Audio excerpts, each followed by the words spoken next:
ದೇವರ ನಾಮಕ್ಕೆ ಸ್ತೋತ್ರವಾಗಲಿ. ಯೆಶಾಯನ ಪ್ರವಾದನ ಗ್ರಂಥ 1ನೇ ಅಧ್ಯಾಯ. ಯೆಹೂದ ದೇಶದ ಅರಸರಾದ ಉಜ್ಜೀಯ, ಯೋತಾಮ, ಅಹಜ, ಹಿಜ್ಕೀಯ ಇವರ ಕಾಲದಲ್ಲಿ ಯೆಹೂದದ ಮತ್ತು ಯೆರೂಸಲೇಮಿನ ವಿಷಯವಾಗಿ ಆಮೋಚನ ಮಗನಾದ ಯೆಶಾಯನಿಗೆ ಆದ ದೇವದರ್ಶನ. ಆಕಾಶಮಂಡಲವೇ ಲಾಲಿಸು, ಭೂಮಂಡಲವೇ ಕೇಳು, ಯೆಹೋವನು ಮಾತಾಡುತ್ತಿದ್ದಾನೆ. ನಾನು ಸಾಕಿ ಸಲಹಿದ ಮಕ್ಕಳೇ ನನಗೆ ದ್ರೋಹ ಮಾಡಿದ್ದಾರೆ. ಎತ್ತು ಯಜಮಾನನನ್ನು, ಕತ್ತೆ ಒಡೆಯನ ಕೊಟ್ಟಿಗೆಯ ಗೋದಲಿಯನ್ನು ತಿಳಿದಿರುವುದು. ಇಸ್ರಾಯೇಲ್ ಜನರಿಗೂ ತಿಳುವಳಿಕೆ ಇಲ್ಲ, ನನ್ನ ಪ್ರಜೆಯು ಆಲೋಚಿಸುವುದಿಲ್ಲ. ಪಾಪಿಷ್ಠ ಜನವೇ, ಅಧರ್ಮ ಭಾರ ಹೊತ್ತಿರುವ ಪ್ರಜೆಯೇ, ದುಷ್ಟ ಜಾತಿಯೇ, ದ್ರೋಹಿಗಳಾದ ಮಕ್ಕಳೇ, ನಿಮ್ಮ ಗತಿಯನ್ನು ಏನು ಹೇಳಲಿ? ಯೆಹೋವನನ್ನು ತೊರೆದಿದ್ದಾರೆ, ಇಸ್ರಾಯೇಲರ ಸದಮಲ ಸ್ವಾಮಿಯನ್ನು ಧಿಕ್ಕರಿಸಿದ್ದಾರೆ, ಆತನಿಗೆ ಬೆನ್ನು ಮಾಡಿ ಬೇರೆಯಾಗಿದ್ದಾರೆ. ಏಕೆ ದ್ರೋಹವನ್ನು ಹೆಚ್ಚಿಸಿ ಹೆಚ್ಚಿಸಿ ಪೆಟ್ಟಿಗೆ ಗುರಿಯಾಗುತ್ತೀರಿ?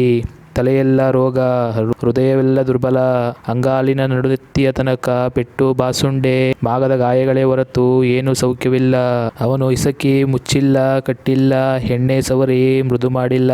ನಿಮ್ಮ ದೇಶವು ಹಾಳಾಗಿದೆ, ನಿಮ್ಮ ಪಟ್ಟಣಗಳು ಸುಟ್ಟು ಹೋಗಿವೆ. ನಿಮ್ಮ ಭೂಮಿಯನ್ನು ಅನ್ಯರು ನಿಮ್ಮ ಎದುರಿಗೆ ನುಂಗಿಬಿಡುತ್ತಿದ್ದಾರೆ. ಅನ್ಯ ದೇಶಗಳು ನಾಶವಾದಂತೆಯೇ ನಿಮ್ಮ ಭೂಮಿಯು ಹಾಳಾಯಿತು. ಚೀಯೋನ್ ನಗರಿಯೊಂದೇ ಉಳಿದು ದ್ರಾಕ್ಷಾ ತೋಟದ ಮುಂಚಿಗೆಯಂತೆಯೂ ಸೌತೆಯ ಹೊಲದ ಗುಡಸಲಿನ ಹಾಗೂ ಮುತ್ತಿದ ಪಟ್ಟಣದೋಪಾದಿಯಲ್ಲಿಯೂ ಇದೆ. ಸೇನಾಧೀಶ್ವರನಾದ ಯೆಹೋವನು ನಮಗೆ ಕೊಂಚ ಜನವನ್ನು ಉಳಿಸದೆ ಹೋಗಿದ್ದರೆ ಸೊದೋಮಿನ ಗತಿಯೇ ನಮಗಾಗುತ್ತಿತ್ತು, ಏದೋಮರ ದುರ್ದಶೆಯೇ ಸಂಭವಿಸುತ್ತಿತ್ತು. ಸೊದೋಮಿನ ಅಧಿಪತಿಗಳೇ, ಯೆಹೋವನ ಮಾತನ್ನು ಆಲಿಸಿರಿ. ಗೋಮೋರದ ಪ್ರಜೆಗಳೇ, ನಮ್ಮ ದೇವರ ಧರ್ಮೋಪದೇಶವನ್ನು ಕೇಳಿರಿ. ಯೆಹೋವನು ಹೀಗನ್ನುತ್ತಾನೆ, ಲೆಕ್ಕವಿಲ್ಲದ ನಿಮ್ಮ ಯಜ್ಞಗಳು ನನಗೇಕೆ? ಟಗರುಗಳ ಸರ್ವಾಂಗ ಹೋಮ, ಪುಷ್ಟಪಶುಗಳ ಕೊಬ್ಬು, ಇದೆಲ್ಲ ನನಗೆ ಸಾಕಾಯಿತು. ಹೋರಿ ಕುರಿ ಓತಗಳ ರಕ್ತಕ್ಕೆ ನಾನು ಒಲಿಯೆನು. ನನ್ನ ಸನ್ನಿಧಿಯಲ್ಲಿ ಕಾಣಿಸಿಕೊಳ್ಳಬೇಕೆಂದು ನೀವು ಬರುತ್ತೀರಲ್ಲ. ನನ್ನ ಪ್ರಕಾರಗಳನ್ನು ತುಳಿಯಲು ಯಾರು ನಿಮಗೆ ಕೇಳಿಕೊಂಡರು? ವ್ಯರ್ಥ ನೈವೇದ್ಯವನ್ನು ಇನ್ನೂ ತರದಿರಿ. ಧೂಪವು ನನಗೆ ಅಸಹ್ಯ. ಅಮಾವಾಸ್ಯೆ, ಸಬ್ಬತ್ ದಿನ, ಕೂಟ, ಪ್ರಕಟಣೆ ಇವು ಬೇಡ. ಅಧರ್ಮದಿಂದ ಕೂಡಿದ ಸಂಘವನ್ನು ನಾನು ಸಹಿಸಲಾರೆನು. ನಿಮ್ಮ ಅಮಾವಾಸ್ಯೆಗಳನ್ನು, ಉತ್ಸಾಹ ದಿನಗಳನ್ನು ಹಗೆ ಮಾಡುತ್ತೇನೆ. ನೀವು ನನಗೆ ಭಾರ, ಸಹಿಸಲು ಬೇಸರ. ನೀವು ನನ್ನ ಕಡೆಗೆ ಕೈ ಎತ್ತುವಾಗ ನಿಮ್ಮನ್ನು ನೋಡದಂತೆ ನನ್ನ ಕಣ್ಣುಗಳನ್ನು ಮರೆಮಾಡಿಕೊಳ್ಳುವೆನು. ಹೌದು, ನೀವು ಬಹು ಪ್ರಾರ್ಥನೆಗಳನ್ನು ಮಾಡಿದರೂ ನಾನು ಕೇಳೆನು. ನಿಮ್ಮ ಕೈಗಳಲ್ಲಿ ರಕ್ತವು ತುಂಬಿದೆ. ನಿಮ್ಮನ್ನು ತೊಳೆದುಕೊಳ್ಳಿರಿ, ಶುದ್ಧ ಮಾಡಿಕೊಳ್ಳಿರಿ. ನನ್ನ ಕಣ್ಣೆದುರಿನ ನಿಮ್ಮ ದುಷ್ಕೃತ್ಯಗಳನ್ನು ತೊಲಗಿಸಿರಿ. ದುರಾಚಾರಗಳನ್ನು ಬಿಡಿರಿ, ಸದಾಚಾರವನ್ನು ಅಭ್ಯಾಸ ಮಾಡಿರಿ. ನ್ಯಾಯ ನಿರಂತರಾಗಿರಿ. ಹಿಂಸಕನನ್ನು ತಿದ್ದಿ ಸರಿಪಡಿಸಿರಿ. ಅನಾಥನಿಗೆ ನ್ಯಾಯ ತೀರಿಸಿರಿ. ವಿಧವೆಯ ಪಕ್ಷವಾಗಿ ವಾದಿಸಿರಿ. ಬನ್ನಿರಿ, ವಾದಿಸುವ ಎಂದು ಯೆಹೋವನು ಅನ್ನುತ್ತಾನೆ. ನಿಮ್ಮ ಪಾಪಗಳು ಕಡುಗೆಂಪಾಗಿದ್ದರೂ ಹಿಮದ ಹಾಗೆ ಬೆಳಪಾಗುವವು, ಕಿರಮಂಜಿ ಬಣ್ಣವಾಗಿದ್ದರೂ ಉಣ್ಣೆಯಂತೆ ಬೆಳ್ಳಗಾಗುವವು. ನೀವು ಒಪ್ಪಿ ವಿಧೇಯರಾದರೆ ದೇಶದ ಮೇಲನ್ನು ಅನುಭವಿಸುವಿರಿ. ಒಪ್ಪದೆ ತಿರುಗಿ ಬಿದ್ದರೆ ಕತ್ತಿಯ ಬಾಯಿಗೆ ತುತ್ತಾಗುವಿರಿ. ಈ ಮಾತು ಯೆಹೋವನೇ ನುಡಿದನು. ಅಯ್ಯೋ, ಸುವ್ರತೆಯಾಗಿದ್ದ ನಗರಿಯು ಸೂಳೆಯಾದಳಲ್ಲ. ನ್ಯಾಯದಿಂದ ತುಂಬಿದ ಧರ್ಮಕ್ಕೆ ನೆಲೆಯಾಗಿದ್ದವಳು ಈಗ ಕೊಲೆಪಾತಕರಿಗೆ ನೆಲೆಯಾಗಿದ್ದಾಳೆ. ನಿನ್ನ ಬೆಳ್ಳಿಯು ಕಂದಾಯಿತು, ನಿನ್ನ ದ್ರಾಕ್ಷಾರಸವು ನೀರಾಯಿತು. ನಿನ್ನ ಅಧಿಕಾರಿಗಳು ದ್ರೋಹಿಗಳು, ಕಳ್ಳರ ಗೆಳೆಯರು ಆಗಿದ್ದಾರೆ. ಪ್ರತಿಯೊಬ್ಬನು ಕಾಣಿಕೆಗಳನ್ನು ಆಶಿಸಿ ಲಂಚಗಳನ್ನು ಹುಡುಕುವನು. ಅನಾಥರಿಗೆ ನ್ಯಾಯ ತೀರಿಸರು. ವಿಧವೆಯರ ವ್ಯಾಜ್ಯವು ಅವರ ಮನಸ್ಸಿಗೆ ಬಾರದು. ಇಂತಿರಲು ಕರ್ತನು, ಸೇನಾಧೀಶ್ವರನು, ಇಸ್ರಾಯೇಲರ ಶೂರನು ಆಗಿರುವ ಯೆಹೋವನು ಹೀಗೆ ನುಡಿಯುತ್ತಾನೆ. ಆಹಾ, ನನ್ನ ವಿರೋಧಿಗಳನ್ನು ಅಡಗಿಸಿ ಶಾಂತನಾಗುವೆನು. ನನ್ನ ಶತ್ರುಗಳಿಗೆ ಮುಯಿ ತೀರಿಸುವೆನು. ನಿನ್ನ ಮೇಲೆ ಕೈ ಮಾಡಿ ಪುಟ್ಟ ಹಾಕಿ ನಿನ್ನ ಕಲ್ಮಶವನ್ನು ಸಂಪೂರ್ಣವಾಗಿ ಹೋಗಲಾಡಿಸಿ ನಿನ್ನ ಕಂದುಕಸರನ್ನೆಲ್ಲ ತೆಗೆದು ಬಿಡುವೆನು. ಪೂರ್ವದಲ್ಲಿ ನನಗಿದ್ದಂಥ ನ್ಯಾಯಾಧಿಪತಿಗಳು, ಮಂತ್ರಾಲೋಚಕರನ್ನು ಪುನಃ ಒದಗಿಸಿಕೊಡುವೆನು. ಆಮೇಲೆ ನೀನು ಧರ್ಮಪುರಿ ಎಂತಲೂ ಸುವ್ರಾತ ನಗರಿ ಎಂತಲೂ ಅನಿಸಿಕೊಳ್ಳುವಿ. ಚೀಯೋನ್ ಪಟ್ಟಣಕ್ಕೆ ನನ್ನ ನ್ಯಾಯದ ಮೂಲಕವೂ ದೇಶಾಂತರದಿಂದ ಬಿಡುಗಡೆಯಾಗಿ ಬರುವ ಅದರ ಪ್ರಜೆಗಳಿಗೆ ನನ್ನ ಧರ್ಮದ ಮೂಲಕವೂ ವಿಮೋಚನೆಯಾಗುವುದು. ಆದರೆ ದ್ರೋಹಿಗಳು, ಪಾಪಿಗಳು ಒಟ್ಟಾಗಿ ನಾಶನವಾಗುವರು. ಹೌದು, ಯೆಹೋವನನ್ನು ತೊರೆದವರು ನಿರ್ಮೂಲರಾಗುವರು. ನೀವು ಇಷ್ಟಪಟ್ಟ ಏಲಮರದ ನಿಮಿತ್ತ ನಾಚಿಕೆಗೊಳ್ಳುವಿರಿ. ಗೊತ್ತು ಮಾಡಿಕೊಂಡ ವನಗಳ ವಿಷಯವಾಗಿ ಲಜ್ಜೆ ಪಡುವಿರಿ.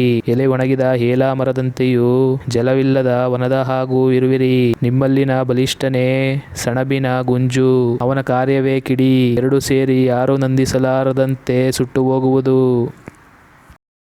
ದೇವರ ನಾಮಕ್ಕೆ ಸ್ತೋತ್ರವಾಗಲಿ. ಯೆಶಾಯ 2ನೇ ಅಧ್ಯಾಯ. ಯೆಹೂದದ ಮತ್ತು ಯೆರೂಸಲೇಮಿನ ವಿಷಯವಾಗಿ ಆಮೋಚನ ಮಗನಾದ ಯೆಶಾಯನಿಗೆ ಕಂಡುಬಂದ ದೈವೋಕ್ತಿ. ಅಂತ್ಯಕಾಲದಲ್ಲಿ ಯೆಹೋವನ ಮಂದಿರದ ಬೆಟ್ಟವು ಗುಡ್ಡ ಬೆಟ್ಟಗಳಿಗಿಂತ ಉನ್ನತೋನ್ನತವಾಗಿ ಬೆಳೆದು ನೆಲೆಗೊಳ್ಳುವುದು. ಆಗ ಸಕಲ ದೇಶಗಳವರು ಅದರ ಕಡೆಗೆ ಪ್ರವಾಹಗಳಂತೆ ಬರುವರು. ಹೊರಟು ಬಂದ ಬಹು ಜನಾಂಗದವರು, ಬನ್ನಿರಿ, ಯೆಹೋವನ ಪರ್ವತಕ್ಕೆ, ಯಾಕೋಬ್ಯರ ದೇವರ ಮಂದಿರಕ್ಕೆ ಹೋಗೋಣ. ಆತನು ತನ್ನ ಮಾರ್ಗಗಳ ವಿಷಯವಾಗಿ ನಮಗೆ ಬೋಧನೆ ಮಾಡುವನು, ನಾವು ಆತನ ದಾರಿಗಳಲ್ಲಿ ನಡೆಯುವೆವು ಎಂದು ಹೇಳುವರು. ಏಕೆಂದರೆ ಚೀಯೋನಿನಿಂದ ಧರ್ಮೋಪದೇಶವು, ಯೆರೂಸಲೇಮಿನಿಂದ ಯೆಹೋವನ ವಾಕ್ಯವು ಹೊರಡುವವು. ಆತನು ದೇಶ ದೇಶಗಳ ವ್ಯಾಜ್ಯಗಳನ್ನು ವಿಚಾರಿಸುವನು, ಬಹುರಾಷ್ಟ್ರದವರಿಗೆ ನ್ಯಾಯ ತೀರಿಸುವನು. ಅವರು ತಮ್ಮ ಆಯುಧಗಳನ್ನು ಕಲುಮೆಗೆ ಹಾಕಿ, ಕತ್ತಿಗಳನ್ನು ಗುಳಗಳನ್ನಾಗಿಯೂ ಭರ್ಜಿಗಳನ್ನು ಕುಡುಗೋಲುಗಳನ್ನಾಗಿಯೂ ಮಾಡುವರು. ಜನಾಂಗವು ಜನಾಂಗಕ್ಕೆ ವಿರುದ್ಧವಾಗಿ ಕತ್ತಿಯನ್ನೆತ್ತದು, ಇನ್ನು ಯುದ್ಧಾಭ್ಯಾಸವು ನಡೆಯುವುದೇ ಇಲ್ಲ. ಯಾಕೋಬನ ಮನೆತನದವರೇ, ಬನ್ನಿರಿ, ಯೆಹೋವನ ಆಜ್ಞಾಪ್ರಕಾಶದಲ್ಲಿ ನಡೆಯುವ. ಯಾಕೋಬನ ಮನೆತನದವರು ಮೂಡಣ ದೇಶಗಳ ಮಂತ್ರತಂತ್ರಗಳಲ್ಲಿ ಮಗ್ನರು, ಫಿಲಿಷ್ಟಿಯರ ಹಾಗೆ ಕಣಿಕೇಳುವವರು, ಅನ್ಯ ದೇಶದವರ ಸಂಗಡ ಒಪ್ಪಂದ ಮಾಡುವವರು ಆಗಿರುವುದರಿಂದ ಈ ನಿನ್ನ ಜನರನ್ನು ಕೈಬಿಟ್ಟಿದ್ದೀಯಷ್ಟೇ. ಇವರ ದೇಶವು ಬೆಳ್ಳಿ ಬಂಗಾರಗಳಿಂದ ತುಂಬಿದೆ, ಇವರ ನಿಧಿ ನಿಕ್ಷೇಪಗಳಿಗೆ ಮಿತಿಯಿಲ್ಲ. ಇವರ ದೇಶವು ಅಶ್ವಬಲಭರಿತವಾಗಿದೆ, ಇವರ ರಥಗಳಿಗೆ ಪಾರವಿಲ್ಲ. ಇವರ ದೇಶವು ವಿಗ್ರಹಗಳಿಂದಲೂ ತುಂಬಿದೆ, ತಮ್ಮ ಕೈಯಿಂದಲೇ ತಮ್ಮ ಬೆರಳುಗಳಿಂದಲೇ ಮಾಡಿದ ಕೆಲಸಕ್ಕೆ ನಮಸ್ಕರಿಸುತ್ತಾರೆ. ಹೀಗಿರಲು ಅಧಮರಾಗಲಿ ಉತ್ತಮರಾಗಲಿ ತಗ್ಗಿಸಲ್ಪಡುವರು, ಅವರನ್ನು ಕ್ಷಮಿಸಬೇಡ. ಗವಿಯೊಳಗೆ ನುಗ್ಗು, ಯೆಹೋವನ ಭಯಂಕರತನಕ್ಕೂ ಅತ್ಯುನ್ನತ ಮಹಿಮೆಗೂ ಹೆದರಿ ಧೂಳಿನಲ್ಲಿ ಔತುಕೋ. ಸಾಮಾನ್ಯರ ಗರ್ವದೃಷ್ಟಿಯು ತಗ್ಗಿ ಹೋಗುವುದು, ಮುಖಂಡರ ಅಹಂಕಾರವು ಕುಗ್ಗಿ ಹೋಗುವುದು. ಯೆಹೋವನೊಬ್ಬನೇ ಆ ದಿನದಲ್ಲಿ ಉನ್ನತೋನ್ನತನಾಗಿರುವನು. ಸೇನಾಧೀಶ್ವರನಾದ ಯೆಹೋವನ ನ್ಯಾಯ ನಿರ್ಣಯವು ಗರ್ವದಿಂದ ಹೆಚ್ಚಿಕೊಂಡಿರುವ ಸಮಸ್ತಕ್ಕೂ ಸಂಭವಿಸುವುದು. ಆಗ ಅದೆಲ್ಲ ತಗ್ಗುವುದು. ಎತ್ತರವಾಗಿ ಬೆಳೆದಿರುವ ಲೆಬನೋನಿನ ಸರ್ವ ದೇವದಾರು ವೃಕ್ಷಗಳು, ಬಾಷಾನಿನ ಎಲ್ಲ ಆಲೋನ್ ಮರಗಳು, ಶಿಖರಗಳನ್ನು ಉನ್ನತವಾಗಿ ಎತ್ತಿಕೊಂಡಿರುವ ಸಮಸ್ತ ಬೆಟ್ಟಗುಡ್ಡಗಳು, ಉದ್ದುದ್ದವಾದ ಸಕಲ ಗೋಪುರಗಳು, ದುರ್ಗಮವಾದ ಸಮಸ್ತ ಕೋಟೆಗಳು, ಎಲ್ಲ ದೊಡ್ಡ ದೊಡ್ಡ ಹಡಗುಗಳು, ಅಂತೂ ನೋಡತಕ್ಕ ಮನೋಹರವಾದ ಪ್ರತಿಯೊಂದು ವಸ್ತುವಿಗೂ ಆ ದಿನವು ತಪ್ಪದೆ ಬರುವುದು. ಸಾಮಾನ್ಯರ ಗರ್ವವು ಕುಗ್ಗುವುದು, ಮುಖಂಡರ ಅಹಂಕಾರವು ತಗ್ಗುವುದು. ಯೆಹೋವನೊಬ್ಬನೇ ಆ ದಿನದಲ್ಲಿ ಉನ್ನತೋನ್ನತನಾಗಿರುವನು. ವಿಗ್ರಹಗಳು ಸಂಪೂರ್ಣವಾಗಿ ಹೋಗಿಬಿಡುವವು. ಯೆಹೋವನು ಭೂಮಂಡಲವನ್ನು ಕಂಪನ ಮಾಡುವುದಕ್ಕೆ ಹೇಳುವ. ಮನುಷ್ಯರು ಆತನ ಭಯಂಕರತನಕ್ಕೂ ಅತ್ಯುನ್ನತ ಮಹಿಮೆಗೂ ಹೆದರಿ ಬಂಡೆಗಳ ಗವಿಗಳಲ್ಲಿಯೂ ನೆಲದ ಹಳ್ಳಕೊಳ್ಳಗಳಲ್ಲಿಯೂ ಸೇರಿಕೊಳ್ಳುವರು. ಆ ದಿನದಲ್ಲಿ ಮನುಷ್ಯರು ತಮ್ಮ ಪೂಜೆಗೋಸ್ಕರ ಮಾಡಿಸಿಕೊಂಡ ಬೆಳ್ಳಿಯ ಬೊಂಬೆಗಳನ್ನು, ಬಂಗಾರದ ವಿಗ್ರಹಗಳನ್ನು, ಇಲಿಕಣ್ಣು ಕಪಟಗಳಿಗಾಗಿ ಬಿಸಾಟು ಬಿಟ್ಟು, ಯೆಹೋವನು ಭೂಮಂಡಲವನ್ನು ಕಂಪನ ಮಾಡುವುದಕ್ಕೆ ಹೇಳುವಾಗ ಆತನ ಭಯಂಕರತನಕ್ಕೂ ಅತ್ಯುನ್ನತ ಮಹಿಮೆಗೂ ಹೆದರಿ ಬಂಡೆಗಳ ಸಂದುಗೊಂದುಗಳಲ್ಲಿಯೂ ಚೂಪಾದ ಶಿಲೆಗಳ ಸೀಳುಗಳಲ್ಲಿಯೂ ನುಗ್ಗುವರು. ಉಸಿರು ಮೂಗಿನಲ್ಲಿರುವ ತನಕ ಬದುಕುವ ನರಮನುಷ್ಯನನ್ನು ಬಿಟ್ಟು ಬಿಡಿರಿ, ಅವನು ಯಾವ ಗಣನೆಗೆ ಬಂದಾನು. ದೇವರ ನಾಮಕ್ಕೆ ಸ್ತೋತ್ರವಾಗಲಿ. ಯೆಶಾಯ 3ನೇ ಅಧ್ಯಾಯ. ಇಗೋ, ಕರ್ತನು ಸೇನಾಧೀಶ್ವರನೂ ಆಗಿರುವ ಯೆಹೋವನೆಂಬ ನಾನು ಜೀವನಕ್ಕೆ ಆಧಾರಕೋದಾರಕವಾದ ಅನ್ನಪಾನಗಳನ್ನೆಲ್ಲ ಯೆರೂಸಲೇಮಿನಿಂದ ಯೆಹೂದದಿಂದ ತೆಗೆದು ಬಿಡುವೆನು. ಇದಲ್ಲದೆ ಶೂರ, ಭಟ, ನ್ಯಾಯಾಧಿಪತಿ, ಪ್ರವಾದಿ, ಶಕುನದವ, ಹಿರಿಯ, ಪಂಚದಶಾಧಿಪತಿ, ಘನವಂತ, ಮಂತ್ರಾಲೋಚಕ, ತಾಂತ್ರಿಕ, ಮಾಂತ್ರಿಕ ಇವರೆಲ್ಲರನ್ನು ತೊಲಗಿಸಿ ಬಿಡುವೆನು. ಬಾಲಕರನ್ನು ಪ್ರಭುಗಳನ್ನಾಗಿ ಆದೇಶಕ್ಕೆ ನೇಮಿಸುವೆನು, ಬಾಲಚೇಷ್ಟೆಯು ಅದನ್ನಾಳುವುದು. ಪ್ರಜೆಗಳು ಪರಸ್ಪರ ವಿರೋಧಿಗಳಾಗಿ ಒಬ್ಬರನ್ನೊಬ್ಬರು ಹಿಂಸಿಸುವರು. ಹುಡುಗನು ಮುದುಕನ ಮೇಲೆಯೂ ನೀಚನು ಘನವಂತನ ಮೇಲೆಯೂ ಸುಕ್ಕೇರಿ ನಡೆಯುವನು. ಆ ದಿನದಲ್ಲಿ ಒಬ್ಬನು, ಎಲಾ ಅಣ್ಣ, ನಿನಗೆ ನಿಲುವಂಗಿ ಇದೆ, ನೀನು ನಮಗೆ ಒಡೆಯನಾಗಬೇಕು, ಹಾಳಾದ ಈ ಪಟ್ಟಣವು ನಿನ್ನ ಕೈ ಕೆಳಗಿರಲಿ ಎಂದು ತಂದೆಯ ಮನೆಯೊಳಗೆ ಅಣ್ಣನನ್ನು ಬಲವಂತ ಮಾಡಲು ಅಣ್ಣನು ಹುಂಕರಿಸಿ, ದೇಶದ ವ್ರಣವೈದ್ಯನಾಗಿರುವುದಕ್ಕೆ ನನಗಿಷ್ಟವಿಲ್ಲ, ನನ್ನ ಮನೆಯಲ್ಲಿ ಅನ್ನವೆಲ್ಲಿ, ಅಂಗಿಯಲ್ಲಿ, ನನ್ನನ್ನು ಜನದೊಡೆಯನಾಗಿ ಮಾಡಬೇಡಿರಿ ಎಂದು ಹೇಳುವನು. ಯೆರೂಸಲೇಮು ಹಾಳಾಯಿತು, ಯೆಹೂದದವರು ಬಿದ್ದು ಹೋದರು. ಅವರ ನಡತೆಗಳು ಯೆಹೋವನಿಗೆ ವಿರುದ್ಧವಾಗಿ ಆತನ ಪ್ರಭಾವದ ದೃಷ್ಟಿಯನ್ನು ಪ್ರತಿಭಟಿಸುತ್ತವಲ್ಲವೇ? ಅವರ ಮುಖಭಾವನೆ ಅವರಿಗೆ ವಿರುದ್ಧ ಸಾಕ್ಷಿಯಾಗಿದೆ. ಅವರ ಪಾಪವನ್ನು ಮರೆಮಾಚದೆ ಸೊದೋಮಿನವರಂತೆ ಮೆರೆಯಿಸುತ್ತಾರೆ. ಅಯ್ಯೋ, ಅವರ ಆತ್ಮದ ಗತಿಯೇ, ತಮಗೆ ತಾವೇ ಕೇಡು ಮಾಡಿಕೊಂಡಿದ್ದಾರೆ. ಶಿಷ್ಟರಿಗೆ ಶುಭವೇ ಎಂದು ಹೇಳಿರಿ. ಅವರು ತಮ್ಮ ಸುಕೃತ ಫಲವನ್ನು ಅನುಭವಿಸುವರಷ್ಟೇ. ದುಷ್ಟರ ಗತಿಯನ್ನು ಏನು ಹೇಳಲಿ, ಅವರ ಕಾರ್ಯಗಳಿಗೆ ತಕ್ಕ ಫಲವು ಅವರಿಗೆ ಲಭಿಸುವುದಲ್ಲವೇ. ನನ್ನ ಜನರನ್ನು ಬಾಧಿಸುವವರು ಹುಡುಗರು, ಆಳುವವರು ಹೆಂಗಸರು. ನನ್ನ ಜನರೇ, ನಿಮ್ಮನ್ನು ನಡೆಸುವವರು ದಾರಿ ತಪ್ಪಿಸುವವರಾಗಿದ್ದಾರೆ. ನೀವು ನಡೆಯತಕ್ಕ ದಾರಿಯನ್ನು ಅಳಿಸಿಬಿಟ್ಟಿದ್ದಾರೆ. ಯೆಹೋವನು ವಾದಿಸುವುದಕ್ಕೂ ಜನಗಳ ನ್ಯಾಯಗಳನ್ನು ನಿರ್ಣಯಿಸುವುದಕ್ಕೂ ಎದ್ದು ನಿಂತಿದ್ದಾನೆ. ಯೆಹೋವನು ತನ್ನ ಜನರ ಹಿರಿಯರನ್ನು ಅಧಿಕಾರಿಗಳನ್ನು ನ್ಯಾಯವಿಚಾರಣೆಗೆ ತರುವನು. ನೀವು ದ್ರಾಕ್ಷಿಯ ತೋಟವನ್ನು ನುಂಗಿಬಿಟ್ಟಿದ್ದೀರಿ, ಬಡವರಿಂದ ಕೊಳ್ಳೆ ಹೊಡೆದದ್ದು ನಿಮ್ಮ ಮನೆಗಳಲ್ಲಿಯೇ ಇದೆ. ನೀವು ನನ್ನ ಜನರನ್ನು ಜಜ್ಜಿ ಬಡವರ ಮುಖವನ್ನು ಹಿಂಡುವುದೇಕೆ ಎಂದು ಕರ್ತನಾದ ಸೇನಾಧೀಶ್ವರ ಯೆಹೋವನು ವಾದಿಸುವನು. ಇದಲ್ಲದೆ ಯೆಹೋವನು ಹೀಗನ್ನುತ್ತಾನೆ, ಚೀಯೋನಿನ ಹೆಂಗಸರು ಉಳ್ಳವರಾಗಿ ಕತ್ತು ತೂಗುತ್ತಾ, ಕಡೆಗಣು ಹಾಕುತ್ತಾ, ಕುಲುಕಿ ಹೆಜ್ಜೆ ಇಡುತ್ತಾ, ಕಾಲುಗೆಜ್ಜೆ ಜಣಜಣಿಸುತ್ತಾ ನಡೆಯುವವರಾಗಿರುವುದರಿಂದ ಕರ್ತನಾದ ಯೆಹೋವನು ಅವರ ನಡುನೆತ್ತಿಯನ್ನು ಹುಣ್ಣಿನಿಂದ ಬಾಧಿಸಿ ಅವರ ಮಾನವನ್ನು ಬಯಲು ಮಾಡುವನು. ಆ ದಿನದಲ್ಲಿ ಕರ್ತನು ಅವರ ಅಂದುಗೆ, ತುರುಬುಬಲೆ, ಅರ್ಧಚಂದ್ರ, ಜುಮುಕಿ, ಬಳೆ, ಮುಸುಕು, ಮುಂಡಾಸ, ಕಾಲಸರಪಣಿ, ನಡುಕಟ್ಟು, ಗಂಧದ ಡಬ್ಬಿ, ತಾಯಿತಿ, ಮುದ್ರಿಕೆ, ಮೂಗುತಿ, ಹಬ್ಬದ ಬಟ್ಟೆ, ಮೇಲಂಗಿ, ಶಾಲು, ಚೀಲ, ಕೈಗನ್ನಡಿ, ನಾರುಮಡಿ, ಶಿರೋವೇಷ್ಟನ, ಮೇಲೊದ್ದಿಕೆ, ಈ ಭೂಷಣಗಳನ್ನೆಲ್ಲ ತೆಗೆದುಹಾಕುವನು. ಮತ್ತು ಸುಗಂಧಕ್ಕೆ ಬದಲಾಗಿ ಕೊಳೆ, ನಡುಪಟ್ಟಿ ಇದ್ದಲ್ಲಿ ಹಗ್ಗ, ಅಂದವಾಗಿ ಸೇಕಿದ ಜಡೆಯ ಸ್ಥಾನದಲ್ಲಿ ಬೋಡು, ನಡುವಿನ ಶಾಲ್ಯಕ್ಕೆ ಪ್ರತಿಯಾಗಿ ಗೋಣಿಪಟ್ಟಿ, ಬೆಡಗಿಗೆ ಬದಲಾಗಿ ಬರೆ, ಇವು ಆಗುವವು. ಚೀಯೋನ್ ನಗರಿಯೇ, ನಿನ್ನ ವೀರರು ಖಡ್ಗದಿಂದ ಬಿದ್ದು ಹೋಗುವರು, ನಿನ್ನ ಶೌರ್ಯವು ಯುದ್ಧದಲ್ಲಿ ಅಡಗುವುದು. ಅವಳ ಪುರದ್ವಾರಗಳಲ್ಲಿ ಪ್ರಲಾಪವೂ ದುಃಖವೂ ತುಂಬಿರುವುವು. ಅವಳು ಹಾಳಾಗಿ ನೆಲದ ಮೇಲೆ ಕೂತು ಬಿಡುವಳು. ದೇವರ ನಾಮಕ್ಕೆ ಸ್ತೋತ್ರವಾಗಲಿ. ಯೆಶಾಯ 4ನೇ ಅಧ್ಯಾಯ. ಆ ದಿನದಲ್ಲಿ 7 ಮಂದಿ ಹೆಂಗಸರು ಒಬ್ಬ ಗಂಡಸನ್ನು ಹಿಡಿದು, ಸ್ವಂತವಾಗಿ ದುಡಿದ ಅನ್ನವನ್ನು ಉಣ್ಣುವೆವು, ನಾವೇ ಸಂಪಾದಿಸಿದ ಬಟ್ಟೆಯನ್ನು ಉಟ್ಟುಕೊಳ್ಳುವೆವು, ನಿನ್ನ ಹೆಸರು ಮಾತ್ರ ನಮಗಿದ್ದರೆ ಸಾಕು, ನಮ್ಮ ಅವಮಾನವನ್ನು ನೀಗಿಸಿಬಿಡು ಎಂದು ಕೇಳಿಕೊಳ್ಳುವರು. ಆ ದಿನದಲ್ಲಿ ಯೆಹೋವನು ದಯಪಾಲಿಸುವ ಬೆಳೆಯಿಂದ ಇಸ್ರಾಯೇಲರಲ್ಲಿ ಉಳಿದವರಿಗೆ ಸೌಂದರ್ಯವೂ ಮಹಿಮೆಯೂ ಉಂಟಾಗುವವು.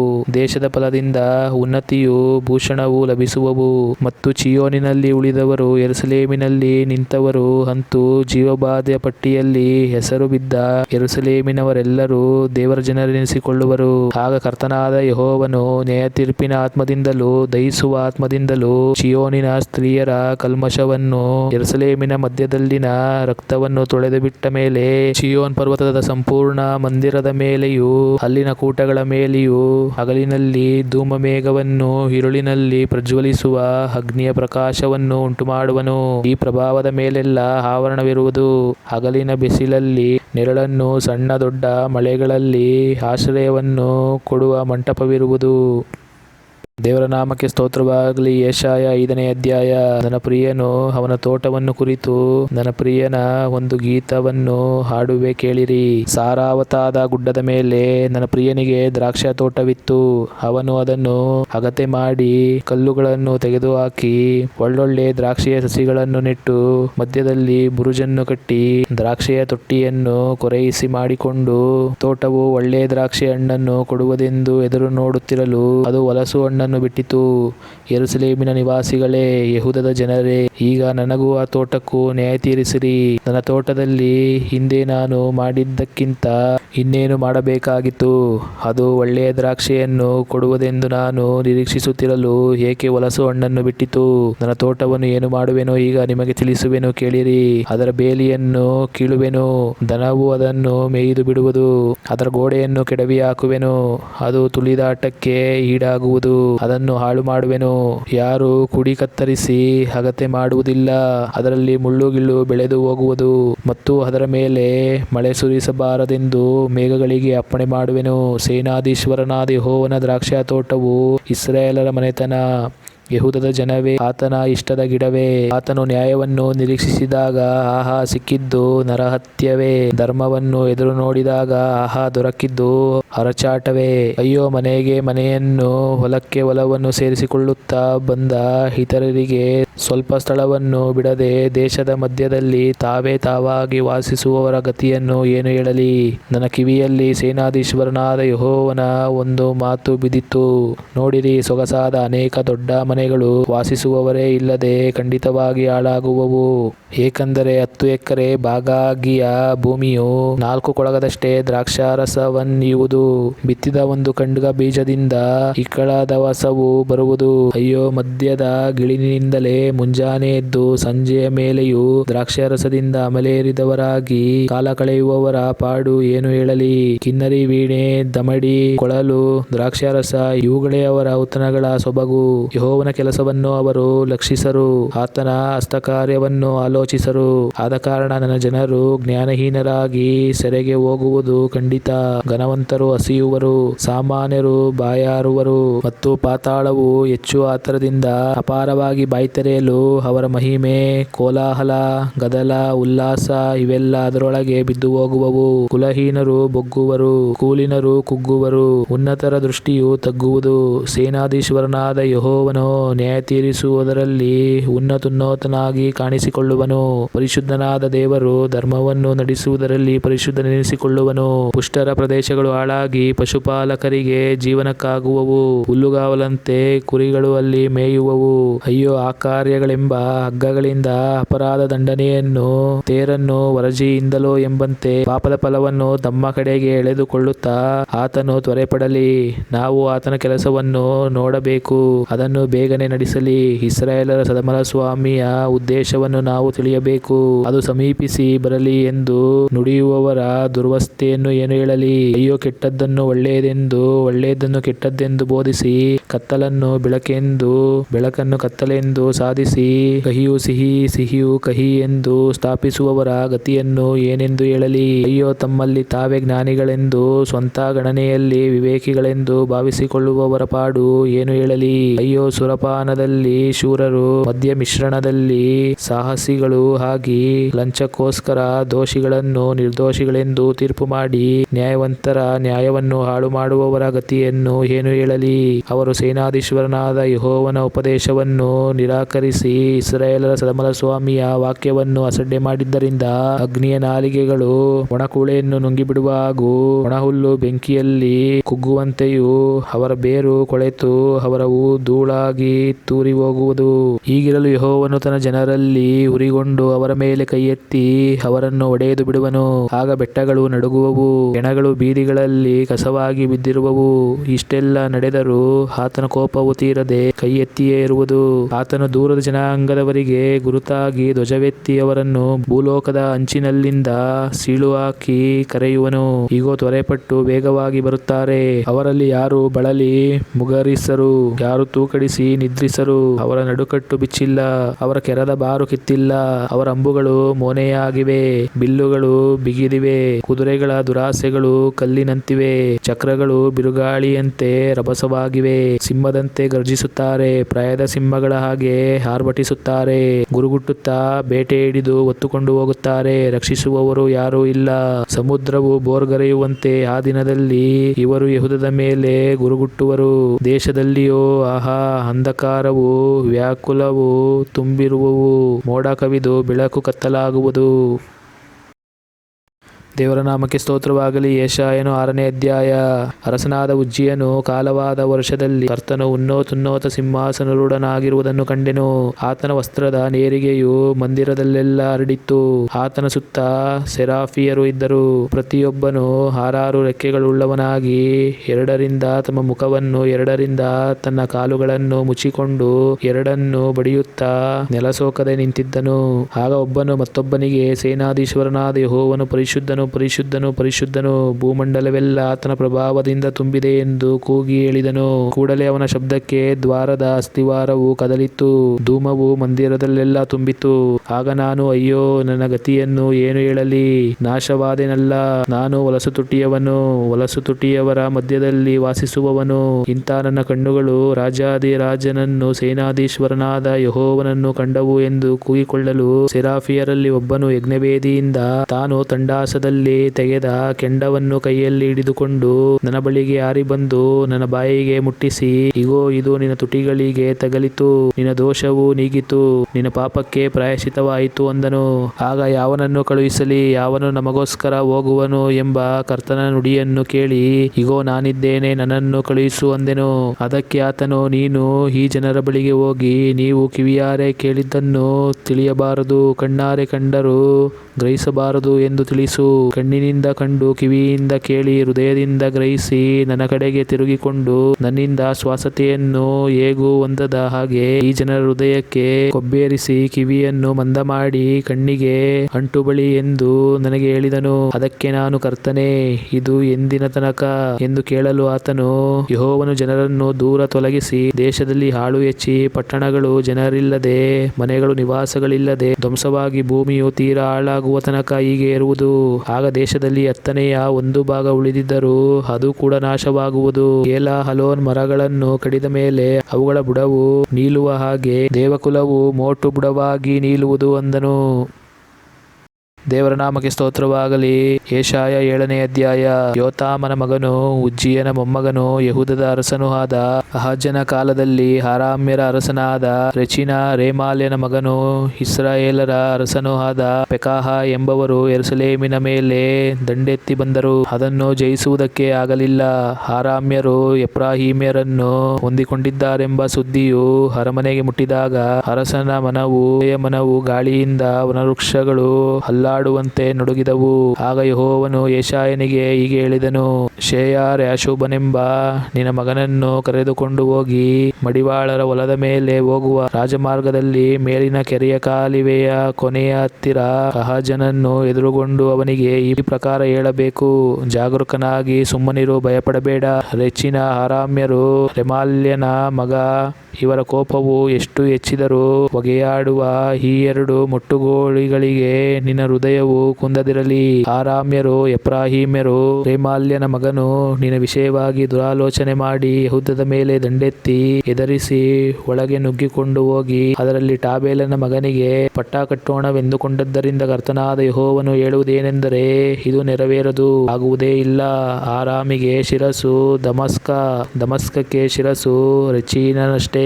ಎಫ್ರಾಯೀಮಿಗೆ ಶಿರಸ್ಸು ಸಮರ್ಯಕ್ಕೆ ಶಿರಸ್ಸು ರೆಮಾಲ್ಯನ ಮಗನೇ ತಾನೇ.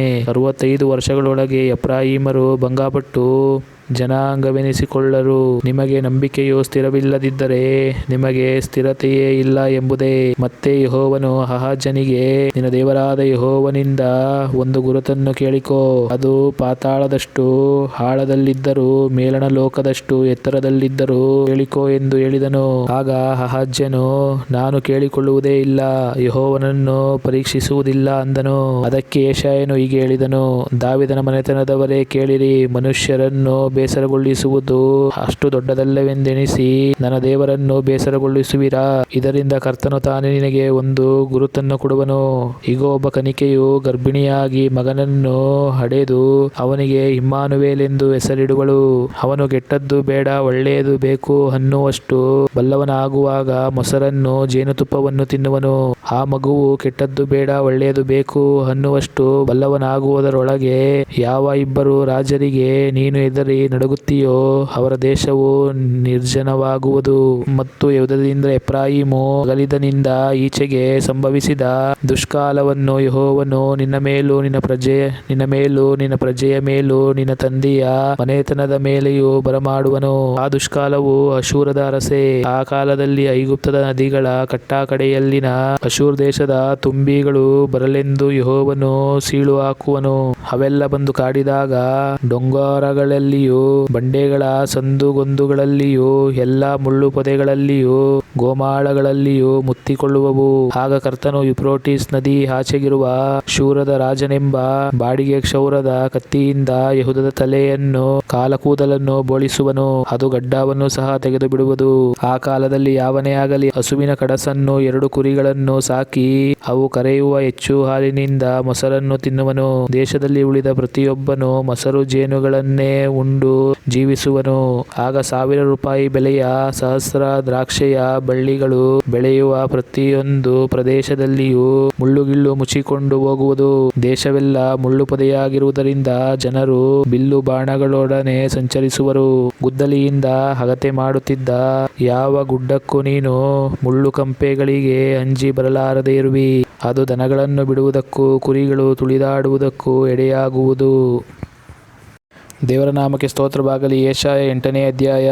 ಆಮೇಲೆ ಯೆಹೋವನು ನನಗೆ ದೊಡ್ಡ ಹಲಿಗೆಯನ್ನು ತೆಗೆದುಕೊಂಡು ಸಾಧಾರಣ ಲಿಪಿಯಿಂದಲೇ ವಿಷಯಸೂಚಕವಾದ ಈ ಪದವನ್ನು ಬರೆ. ಮಹೇರ್ ಶಲಾಲ್ ಹಾಶ್ ಬಜ್, ಅಂದರೆ ಸೂರೆಗೆ ಆತುರ, ಕೊಳ್ಳೆಗೆ ಅವಸರ. ನೀನು ಹೀಗೆ ಬರೆದದಕ್ಕೆ ಯಾಜಕನಾದ ಉರಿಯ, ಯೆಬೆರೆಕ್ಯನ ಮಗನಾದ ಜೆಕರ್ಯ, ಈ ನಂಬಿಗಸ್ತರಾದ ಸಾಕ್ಷಿಗಳನ್ನು ಕರೆಯುವೆನು ಎಂದು ಹೇಳಿದನು. ಆ ನಂತರ ನಾನು ನನ್ನ ಹೆಂಡತಿಯನ್ನು ಕೂಡಲು ಆಕೆಯು ಬಸರಾಗಿ ಗಂಡು ಮಗುವನ್ನು ಎತ್ತಳು. ಆಗ ಯೆಹೋವನು ನನಗೆ ಅದಕ್ಕೆ ಮಹೇರ್ ಶಲಾಲ್ ಹಾಶ್ ಬಜ್ ಎಂದು ಹೆಸರಿಡು. ಆ ಮಗುವು ಅಪ್ಪ ಅಮ್ಮ ಎಂದು ಕೂಗಬಲ್ಲದಾಗುವುದರೊಳಗೆ ಅಶೂರದ ಅರಸನು ದಮಸ್ಕದ ಆಸ್ತಿಯನ್ನು ಸಮಾರ್ಯದ ಸೂರೆಯನ್ನು ಓರಿಸಿಕೊಂಡು ಹೋಗುವನು ಎಂದು ಹೇಳಿದನು. ಯೆಹೋವನು ಮತ್ತೊಂದಾವರ್ತಿ ನನಗೆ ಹೀಗೆ ನುಡಿದನು. ಈ ಜನರು ಮೆಲ್ಲಗೆ ಹರಿಯುವ ಸಿಲೋವಾದ ನೀರನ್ನು ಉಪೇಕ್ಷಿಸಿ ರೆಚೀನನನ್ನು ರೆಮಾಲ್ಯನ ಮಗನು ನಂಬಿ ಮೆರೆದದರಿಂದ ಇಗೋ, ಕರ್ತನು ಪೂರ್ಣ ಪ್ರತಾಪದಿಂದ ಕೂಡಿದ ಅಶೂರದ ಅರಸನೆಂಬ ಮಹಾನದಿಯ ರಭಸವಾದ ದೊಡ್ಡ ಪ್ರವಾಹವನ್ನು ಇವರ ಮೇಲೆ ಬರಮಾಡುವನು. ಅದು ತನ್ನ ಪಾತ್ರವನ್ನೆಲ್ಲ ಒಳಗೊಂಡು ದಡಗಳನ್ನೆಲ್ಲ ಮೀರಿ ಯೆಹೂದದಲ್ಲಿಯೂ ನುಗ್ಗಿ ತುಂಬಿ ತುಳುಕಿ ಯೆಹೂದದಲ್ಲಿಯೂ ಮೀರಿ ತುಂಬಿ ತುಳುಕಿ ಹಬ್ಬಿಕೊಂಡು ಕತ್ತಿನವರೆಗೂ ಏರುವುದು. ಇಮ್ಮಾನುವೇಲನೇ, ಆ ಅರಸನ ರೆಕ್ಕೆಗಳು ಹರಡಿ ನಿನ್ನ ದೇಶದ ಅಗಲದಲ್ಲೆಲ್ಲ ಮುತ್ತಿಬಿಡುವವು.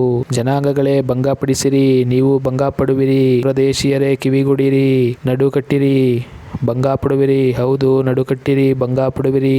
ಆಲೋಚನೆ ಮಾಡಿಕೊಳ್ಳಿರಿ, ಅದು ಮುರಿದು ಹೋಗುವುದು. ಅಪ್ಪಣೆ ಮಾಡಿರಿ, ಅದು ನಿಲ್ಲದು. ದೇವರು ನಮ್ಮ ಕೂಡ ಇದ್ದಾನಷ್ಟೇ. ಯೆಹೋವನು ನಮ್ಮ ಮೇಲೆ ಬಲವಾಗಿ ಕೈಯನ್ನಿಟ್ಟು ಈ ಜನರ ಮಾರ್ಗದಲ್ಲಿ ನಡೆಯಬಾರದೆಂದು ನಮಗೆ ಉಪದೇಶಿಸುತ್ತಾ ಹೀಗಂದನು. ಇವರು ಯಾವುದನ್ನು ಒಪ್ಪಂದವೆನ್ನುತ್ತಾರೋ ನೀವು ಅದನ್ನು ಒಪ್ಪಂದವೆನ್ನಬೇಡಿರಿ.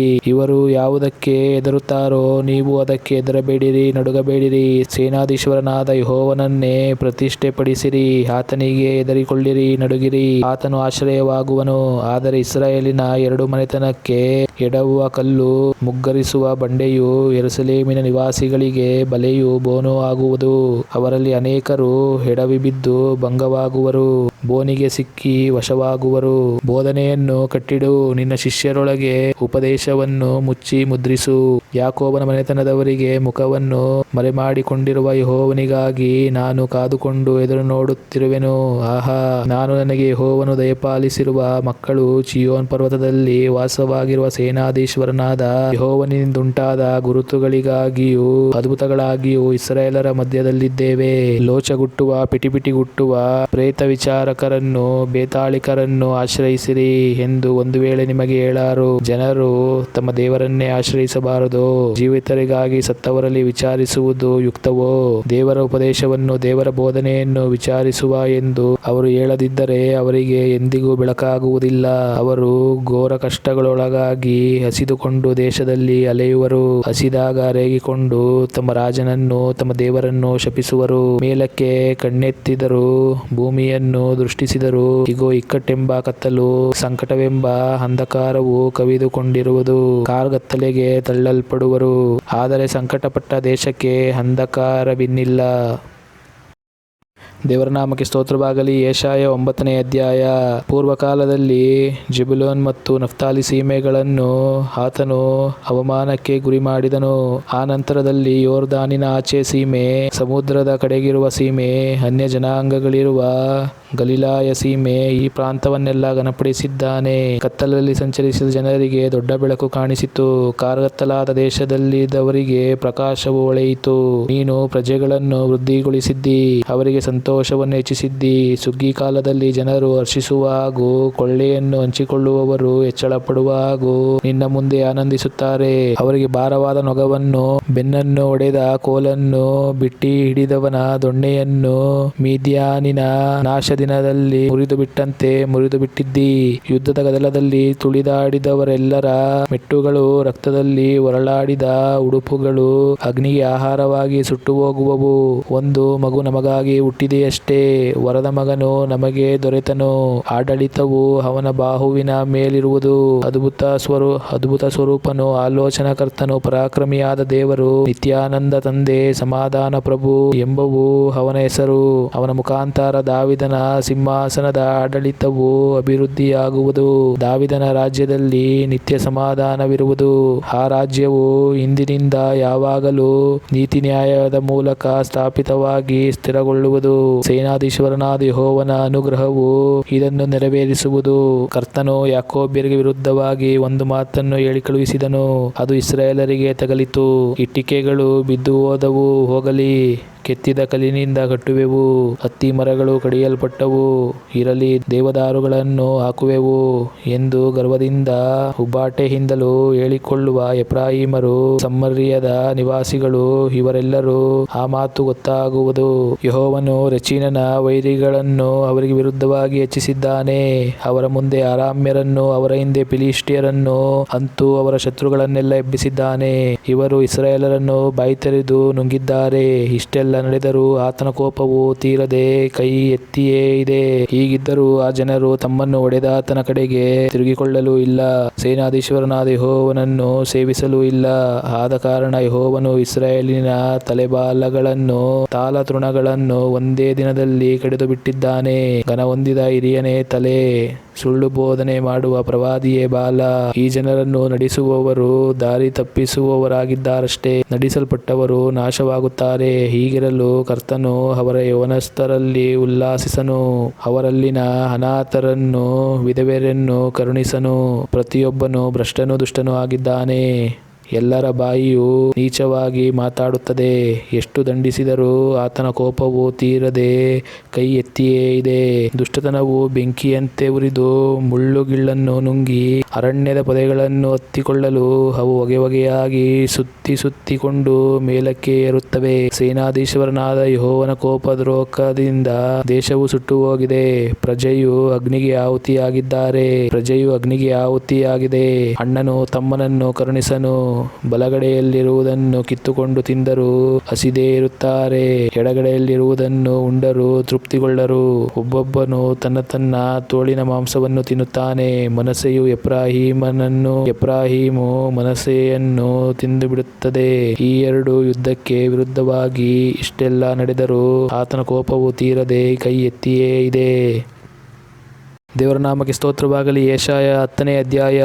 ಅಯ್ಯೋ, ಬಡವರು ನ್ಯಾಯಸ್ಥಾನದಿಂದ ತಳ್ಳಿ ನನ್ನ ಜನರಲ್ಲಿನ ದರಿದ್ರರಿಗೆ ನ್ಯಾಯವನ್ನು ತಪ್ಪಿಸಬೇಕೆಂತಲೂ, ವಿಧವೆಯರನ್ನು ಸೂರೆ ಮಾಡಿ ಅನಾಥರನ್ನು ಕೊಳ್ಳೆ ಹೊಡೆಯಬೇಕೆಂತಲೂ, ಅನ್ಯಾಯವಾದ ತೀರ್ಪುಗಳನ್ನು ತೀರಿಸಿ ಕೇಡಿನ ಪತ್ರಗಳನ್ನು ಬರೆಯಿಸುವವರ ಗತಿಯನ್ನು ಏನೆಂದು ಹೇಳಲಿ? ದಂಡನೆಯ ದಿನದಲ್ಲಿಯೂ ದೂರದಿಂದ ಬರುವ ನಾಶನದಲ್ಲಿಯೂ ಏನು ಮಾಡುವಿರಿ? ಸಹಾಯಕ್ಕಾಗಿ ಯಾರ ಬಳಿಗೆ ಓಡುವಿರಿ? ನಿಮ್ಮ ಐಶ್ವರ್ಯವನ್ನು ಯಾರ ವಶ ಮಾಡುವಿರಿ? ಕೈದಿಗಳ ಕಾಲ ಕೆಳಗೆ ಮುದುರಿಕೊಂಡು ಹತರಾದವರ ಕೆಳಗೆ ಬಿದ್ದಿರುವುದೇ ಇವರ ಗತಿ. ಇಷ್ಟೆಲ್ಲ ನಡೆದರೂ ಆತನ ಕೋಪವು ತೀರದೆ ಕೈ ಎತ್ತಿಯೇ ಇದೆ. ಆಹಾ, ಅಶ್ಶೂರವೇ, ನೀನು ನನ್ನ ಕೋಪವೆಂಬ ಕೋಲು, ನಿನ್ನ ಕೈಯಲ್ಲಿರುವ ದೊಣ್ಣೆಯು ನನ್ನ ರೋಷವೇ. ನಾನು ಅದನ್ನು ಭ್ರಷ್ಟ ಜನರಿಗೆ ವಿರುದ್ಧವಾಗಿ ಕಳುಹಿಸಿ ನನ್ನ ಕೋಪಕ್ಕೆ ಗುರಿಯಾದ ನನ್ನ ಪ್ರಜೆಯನ್ನು ಸೂರೆ ಮಾಡಿ ಕೊಳ್ಳೆ ಹೊಡೆದು ಬೀದಿಯ ಕೆಸರನ್ನು ಎಂಬಂತೆ ತುಳಿದು ಹಾಕಬೇಕೆಂದು ಅದಕ್ಕೆ ಅಪ್ಪಣೆ ಕೊಡುವೆನು. ಅದರ ಅಭಿಪ್ರಾಯವೋ ಆಗಲ್ಲ. ಅನೇಕ ಜನಾಂಗಗಳನ್ನು ತಾನೇ ಸಂಹರಿಸಿ ನಿರ್ಮೂಲ ಮಾಡುವೆನೆಂಬುದೇ ಹೊರತು ಈ ಯೋಚನೆಯು ಅದರ ಮನಸ್ಸಿನಲ್ಲಿ ಇಲ್ಲವೇ ಇಲ್ಲ. ಅದು ಅಂದುಕೊಳ್ಳುವುದೇನೆಂದರೆ, ನನ್ನ ಅಧಿಪತಿಗಳೆಲ್ಲ ರಾಜರಲ್ಲವೇ? ಕರ್ಕೆಮೀಷಿನ ಗತಿಯು ಕಲ್ನೋವಿಗೂ ಆಯಿತಲ್ಲವೇ? ಅರ್ಫಾದಿಗೆ ಆದ ಪಾಡು ಹಮಾತಿಗೂ ಬಂತಷ್ಟೇ. ದಮಸ್ಕದ ಅವಸ್ಥೆಯು ಸಮರ್ಯಕ್ಕೂ ನಾಲ್ಕು ಸಂಭವಿಸಿತಲ್ಲ. ಯೆರೂಸಲೇಮಿನ ಮತ್ತು ಸಮರ್ಯದ ವಿಗ್ರಹಗಳಿಗಿಂತ ವಿಶೇಷ ವಿಗ್ರಹಗಳುಳ್ಳ ದೇವತೆಗಳ ವಶವಾಗಿರುವ ರಾಜ್ಯಗಳ ಮೇಲೆ ನಾನು ಕೈಮಾಡದಂತೆಯೂ ಸಮರ್ಯವನ್ನು ಅದರ ವಿಗ್ರಹಗಳನ್ನು ನಾನು ಕೆಡವಿಬಿಟ್ಟಾಗೂ ಯೆರೂಸಲೇಮನ್ನು ಅದರ ಬೊಂಬೆಗಳನ್ನು ಕೆಡವಲಾರೆನು ಎಂಬುದೇ. ಆದ ಕಾರಣ ಕರ್ತನಾದ ನಾನು ಚೀಯೋನ್ ಪರ್ವತದಲ್ಲಿಯೂ ಯೆರೂಸಲೇಮಿನಲ್ಲಿಯೂ ನನ್ನ ಉಪದೇಶವನ್ನೆಲ್ಲ ನೆರವೇರಿಸಿದ ಮೇಲೆ ಅಶೂರದ ರಾಜನ ಹೂಬಟ್ಟೆಯ ಕೋಚಾಟಕ್ಕೂ ಗರ್ವದೃಷ್ಟಿಯ ಮೆರೆದಾಟಕ್ಕೂ ತಕ್ಕ ದಂಡನೆಯನ್ನು ಮಾಡುವೆನು. ಏಕೆಂದರೆ ಅವನು ತನ್ನೊಳಗೆ ತನ್ನ ಜ್ಞಾನ ಭುಜಬಲಗಳಿಂದಲೇ ಇದನ್ನು ಮಾಡಿದೆನು. ನಾನೇ ವಿವೇಕಿ. ಜನಾಂಗಗಳ ಎಲೆಗಳನ್ನು ಕಿತ್ತು ಅವರ ನಿಧಿ ನಿಕ್ಷೇಪಗಳನ್ನು ಸೂರೆ ಮಾಡಿ ಸಿಂಹಾಸನರೂಢರನ್ನು ಮಹಾವೀರನಂತೆ ಕೆಡವಿಬಿಟ್ಟಿದ್ದೇನೆ. ಜನರ ಆಸ್ತಿಪಾಸ್ತಿಯು ಗೂಡಿನಂತೆ ನನ್ನ ಕೈಗೆ ಸಿಕ್ಕಿದೆ. ಪಕ್ಷಿಯು ಇಟ್ಟು ಹೋದ ಮೊಟ್ಟೆಗಳನ್ನು ಸಂಗ್ರಹಿಸಿಕೊಳ್ಳುವಂತೆ ಭೂಮಿಯನ್ನೆಲ್ಲ ಸಂಗ್ರಹಿಸಿಕೊಂಡಿದ್ದೇನೆ. ರೆಕ್ಕೆಯಾಡಿಸಿ ಬಾಯಿ ತೆರೆದು ಕಿಚುಗುಟ್ಟುವ ಯಾರೂ ಇರಲಿಲ್ಲ ಅಂದುಕೊಂಡೆನು. ಕೊಡಲಿಯು ಕಡಿಯುವವನಿಗೆ ವಿರುದ್ಧವಾಗಿ ಕೊಚ್ಚಿಕೊಂಡಿತೆ. ಗರಗಸವು ಹಾಡಿಸುವವನಿಗೆ ಪ್ರತಿಯಾಗಿ ತನ್ನನ್ನು ಹೆಚ್ಚಿಸಿಕೊಂಡಿತೆ. ಎತ್ತಿಕೊಂಡವನನ್ನು ಕೋಲು ಬೀಸಿದಂತಾಯಿತು. ಮರಕ್ಕಿಂತ ಶ್ರೇಷ್ಠನಾಗಿರುವ ಮನುಷ್ಯನನ್ನು ದೊಣ್ಣೆಯು ಎತ್ತಿಕೊಂಡ ಹಾಗಾಯಿತು. ಆದ ಕಾರಣ ಸೇನಾಧೀಶ್ವರನಾದ ಯೆಹೋವನೆಂಬ ಕರ್ತನು ಅವನ ಕೊಬ್ಬಿನ ಪ್ರಜೆಗಳಿಗೆ ಕ್ಷಯವನ್ನುಂಟು ಮಾಡುವನು. ದಹಿಸುವ ಅಗ್ನಿಯಂತಿರುವ ಉರಿಯೊಂದು ಅವನ ವೈಭವದ ಕೆಳಗೆ ಹತ್ತಿಕೊಳ್ಳುವುದು. ಇಸ್ರಾಯೇಲರ ಪರಜ್ಯೋತಿಯು ದಹಿಸುವ ಅಗ್ನಿಯಾಗುವುದು. ಅವರ ಸದಮಲ ಸ್ವಾಮಿಯು ಜ್ವಾಲೆಯಂತಿರುವನು. ಅದು ಒಂದೇ ದಿವಸದಲ್ಲಿ ಅಶೂರದ ಮುಳ್ಳುಗಳನ್ನು ಸುಟ್ಟಿ ನುಂಗಿಬಿಡುವುದು. ಅದು ದೇಹಾತ್ಮಗಳನ್ನು ಉಳಿಸದೆ ಅಲ್ಲಿನ ವನದ ಮತ್ತು ತೋಟದ ವೈಭವವನ್ನು ನಿರ್ಮೂಲ ಮಾಡುವುದು. ದೇಶವು ಹುಡುಗುತ್ತಿರುವ ರೋಗಿಯಂತಿರುವುದು. ಅದರ ವನವೃಕ್ಷಗಳ ಸಂಖ್ಯೆಯು ಮಗು ಬರೆದು ಎಣಿಸುವಷ್ಟು ಕಡಿಮೆಯಾಗುವುದು. ಆ ದಿನದಲ್ಲಿ ಇಸ್ರಾಯೇಲರೊಳಗೆ ಉಳಿದವರು, ಯಾಕೋಬನ ಮನೆತನದವರಲ್ಲಿ ತಪ್ಪಿಸಿಕೊಂಡವರು ತಮ್ಮನ್ನು ಒಡೆದವನ ಆಧಾರವನ್ನು ಬಿಟ್ಟು ಯೆಹೋವನೆಂಬ ಇಸ್ರಾಯೇಲರ ಸದಮಲ ಸ್ವಾಮಿಯನ್ನು ಯಥಾರ್ಥವಾಗಿ ಆಧಾರ ಮಾಡಿಕೊಳ್ಳುವರು. ಜನಶೇಷವು ಅಂದರೆ ಯಾಕೋಬರಲ್ಲಿ ಉಳಿದದ್ದು ಪರಾಕ್ರಮಿಯಾದ ದೇವರ ಕಡೆಗೆ ತಿರುಗಿಕೊಳ್ಳುವುದು. ಇಸ್ರಾಯೇಲೇ, ನಿನ್ನ ಜನರು ಸಮುದ್ರದ ಉಸುಬಿನಂತೆ ಅಸಂಖ್ಯರಾಗಿದ್ದರು. ಅವರಲ್ಲಿ ಉಳಿದ ಒಂದು ಶೇಷ ಮಾತ್ರ ತಿರುಗಿಕೊಳ್ಳುವುದು. ತುಂಬಿ ತುಳುಕುವ ನ್ಯಾಯ ಪ್ರವಾಹದ ಪ್ರಳಯ ನಿಶ್ಚಿತವಾಗಿದೆ. ಸೇನಾಧೀಶ್ವರನಾದ ಯೆಹೋವನೆಂಬ ಕರ್ತನು ಭೂಮಂಡಲದಲ್ಲೆಲ್ಲ ನಿಶ್ಚಿತ ಪ್ರಳಯವನ್ನು ಉಂಟು ಮಾಡುವನಷ್ಟೇ. ಇಂತಿರಲು ಸೇನಾಧೀಶ್ವರನಾದ ಯೆಹೋವನೆಂಬ ಕರ್ತನು ಹೀಗೆ ಹೇಳುತ್ತಾನೆ: ಚೀಯೋನಿನಲ್ಲಿ ವಾಸಿಸುವ ನನ್ನ ಜನರೇ, ಐಗುಪ್ತರು ನಿಮಗೆ ಮಾಡಿದಂತೆ ನಿಮ್ಮನ್ನು ಕೋಲಿನಿಂದ ಹೊಡೆದು ನಿಮಗೆ ವಿರುದ್ಧವಾಗಿ ದೊಣ್ಣೆಯನ್ನೆತ್ತುವ ಅಶೂರರಿಗೆ ಭಯಪಡಬೇಡಿರಿ. ಬಹು ಸ್ವಲ್ಪ ಕಾಲದೊಳಗೆ ನಿಮ್ಮ ಮೇಲಿನ ಉಗ್ರವು ತೀರಿ ನನ್ನ ಕೋಪವು ಅವನ ನಾಶನಕ್ಕಾಗುವುದು. ಸೇನಾಧೀಶ್ವರನಾದ ಯೆಹೋವನು ಓರೇಬನ ಬಂಡೆಯ ಹತ್ತಿರ ಮೀದ್ಯಾನರನ್ನು ಹತಮಾಡಿದಂತೆ ಅವರ ಮೇಲೆಯೂ ಕೊರಡೆಯನ್ನು ಬೀಸುವನು. ಆತನು ದಂಡವನ್ನು ಸಮುದ್ರದ ಮೇಲೆ ಚಾಚಿ ಐಗುಪ್ತರ ಮೇಲೆ ಎತ್ತಿದಂತೆ ಎತ್ತುವನು. ಆ ದಿನದಲ್ಲಿ ಅವರು ಹೊರಿಸಿದ ಹೊರೆಯು ನಿಮ್ಮ ಬೆನ್ನಿನಿಂದಲೂ ಹೂಡಿದ ನೊಗವು ಕತ್ತಿನಿಂದಲೂ ತೊಲಗುವವು. ನೀವು ಪುಷ್ಟರಾದ ಕಾರಣ ನೊಗವು ಮುರಿದು ಹೋಗುವುದು. ಇಗೋ, ಬಂದರು, ಆಯಾತಿನ ಮೇಲೆ ಬಂದಿದ್ದಾರೆ, ಮಿಗ್ರೋನನ್ನು ಹಾದು ಹೋಗಿದ್ದಾರೆ, ಮಿಕ್ಮಾಷಿನಲ್ಲಿ ತಮ್ಮ ಸಾಮಗ್ರಿಯನ್ನು ಇಟ್ಟುಬಿಟ್ಟಿದ್ದಾರೆ, ಕಣಿವೆಯನ್ನು ದಾಟಿದ್ದಾರೆ, ಗೆಬದಲ್ಲಿ ದಂಡಿಳಿಸುವ ಅನ್ನುತ್ತಾರೆ. ರಾಮ ನಡುಗುತ್ತದೆ, ಸೌಲನ ಗಿಬೆಯ ಓಡಿ ಹೋಗಿತು. ಗಿಲ್ಲೀಮ್ ಗ್ರಾಮವೇ, ಕೂಗಿ ಅರಚಿಕೋ. ಲಯೇಶವೇ, ಕಿವಿಗೊಡು. ಅನಾತೋತೆ, ಪ್ರತಿಧ್ವನಿ ಕೊಡು. ಮದ್ಮೇನ ದಿಕ್ಕ ಪಾಲಾಯಿತು. ಗೆಬೀಮಿನ ನಿವಾಸಿಗಳು ವಲಸೆ ಹೋದರು. ಇದೇ ದಿವಸ ಶತ್ರುಗಳು ನೊಬೀನಲ್ಲಿ ಬೀಡುಗೊಳ್ಳುವರು. ಚಿಯೋನ್ ನಗರಿಯ ಪರ್ವತದ ಕಡೆಗೆ, ಯೆರೂಸಲೇಮಿನ ಬೆಟ್ಟದ ಕಡೆಗೆ ಕೈ ಬೀಸುತ್ತಾರೆ. ಆಹಾ, ಸೇನಾಧೀಶ್ವರನಾದ ಯೆಹೋವನೆಂಬ ಕರ್ತನು ಕೊಂಬೆಗಳನ್ನು ಕತ್ತರಿಸಿ ಡಮನೆ ಬೀಳಿಸುವನು. ಉನ್ನತ ವೃಕ್ಷಗಳು ಕಡಿದು ಹೋಗುವವು, ಇತರ ಮರಗಳು ನೆಲದ ಪಾಲಾಗುವವು. ಆತನು ಅಡವಿಯ ಪೊದೆಗಳನ್ನು ಕಬ್ಬಿಣದ ಮುಟ್ಟಿನಿಂದ ಕಡಿದು ಬಿಡುವನು. ಲೆಬನೋನಿನ ವನವು ಆ ಬಲಿಷ್ಠನಿಂದ ಬಿದ್ದು ಹೋಗುವುದು.